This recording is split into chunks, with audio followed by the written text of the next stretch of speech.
a young lady, nearly 7, right? Oh, you love what you're doing, right? I can tell you. Listen. It's really good, really good. So, when you talk about, again, the sound maybe, and sometimes your off-the-screen stroke can be a little bit lighter, but when you first start, you just start one more time when you hit the note, hit the sound, and then travel. Like, make a really good entrance, but then enjoy your trip, your journey on the way. All along the way, making sure that's the kind of sound that you want a little while. Not just to put the weight down, but so you love this. It's sort of like you're on a skateboard or roller skates, and you shove off, and then you go sliding. That you want to hear that sound. Make sure it's the sound that you. How about just where you start? Or is it, actually that's it for what's it, 15, in the D, right? Okay. Yeah, where you begin. Yes. Your D natural. Well, what's your begin?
Too much force.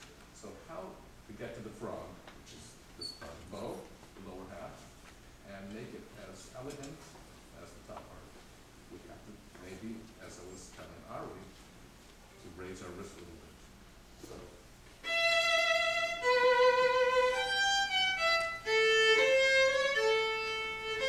that makes it lighter. If you can just get a little bit of lift, that's it. You've got a balloon that floats near, attached to this, that raises it up and you get over here. So you don't always play forte or very loudly at the frog and then down here. So it's always this, compensating for the fact that this is heavy, you do the weight over here. This is where the balance is, right? But how much heavier this is than here. You always have to put up with that. So let's see if we can get that effect. Sometimes don't play so loud when you come down. So how about the second effort? So we go.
Over here, the recipe, a little bit bending over the bow that way.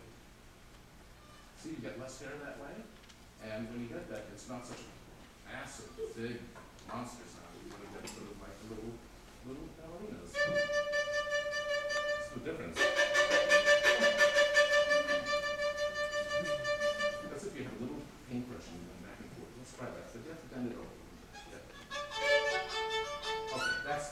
exaggerated. Yeah,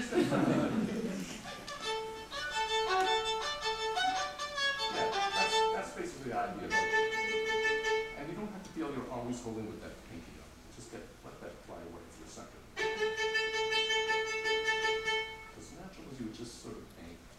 It's like, you know,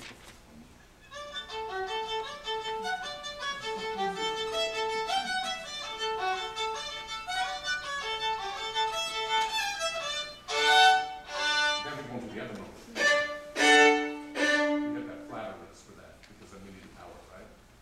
So you have already created much more color than you did when you first played, just by raising the wrist, playing in different parts of the bow, and thinking maybe of what we call pronating a little bit. That means bending the bow over, so you don't have that flat hair.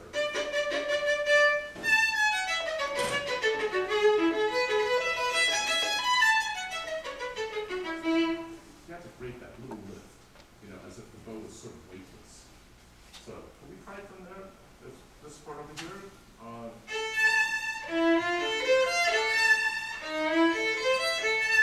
You remember that part?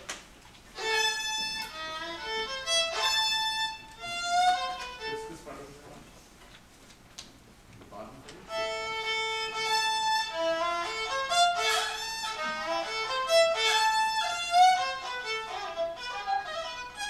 Okay, now that's how we start our rhythm, right? Because you have on, off, off. You have to really fast, right? Let's just practice that. What you have to do is as you come on for the landing, like you're on the ground, and then you're lifting up. On, off, on, off. So you have to create on the down bow. You lift already. So you're sweeping the bow like a U, letter U, or on each stroke. Yeah, and then not use too much wrist, but you have to go use more bow.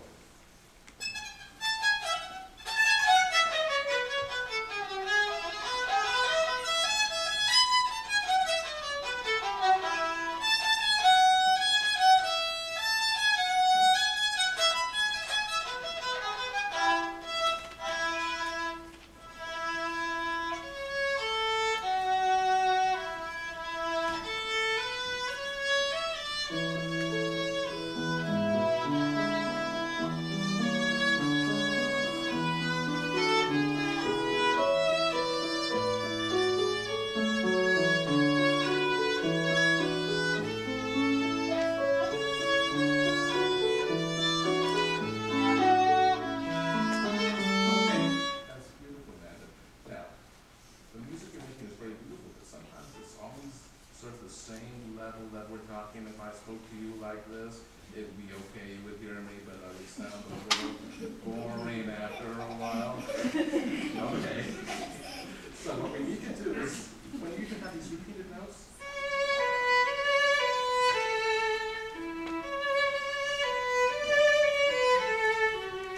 so playing music is a lot like speaking. It's in sentences, and sometimes I'm going to raise my voice, and then I'm going to lower my voice, and I'm going to do the same. You can do the same. So, you can sort of lead into it, even though it's not marked there to do that. It's natural, it's like speaking. So let's try from those, but leading musically, dynamically too. Not big, but just minutes. I'm sorry, it's the exact opposite of that thing. It's the down, am I right? That's the other way here.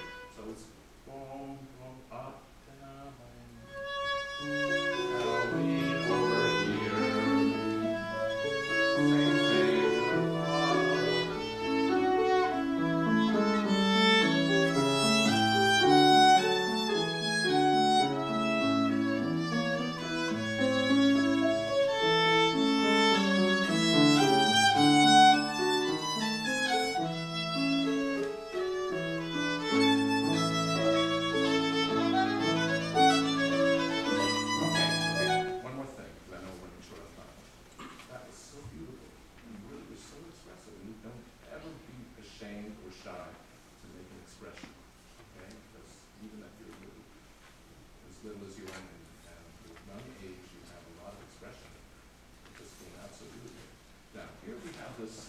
see, those,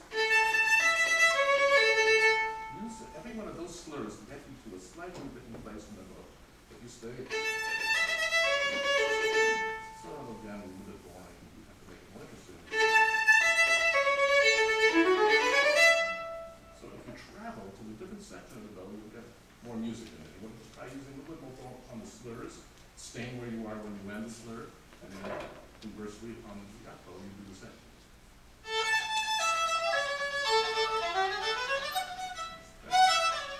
That's okay.